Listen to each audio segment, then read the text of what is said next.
আল্লাহ রাব্বুল আলামিন তার নবীর মাধ্যমে আমাদেরকে জানিয়েছেন। হাদিসটা শোনেন, খুবই মারাত্মক হাদিস। নবীজি বলেছেন, এই পৃথিবীতে প্রথম হত্যাকাণ্ড সংঘটিত করেছে কাবিল। কে? সে একজন নবীর সন্তান না?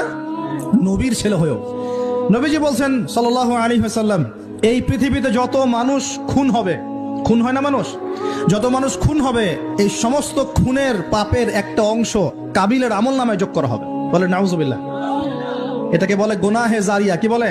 আপনি মদের দোকান দিয়েছেন, যত মানুষ মদ খাচ্ছে সমস্ত গুনাহ আপনার আমল নামে যাচ্ছে। এটা হারাম সিনেমা হল করেছেন, যত মানুষ এখানে সিনেমা দেখছে সমস্ত পাপ আপনার হচ্ছে। এটা তামাকের কারখানা দিয়েছেন, সবাই হারাম খাচ্ছে, আপনার গুনাহ হচ্ছে।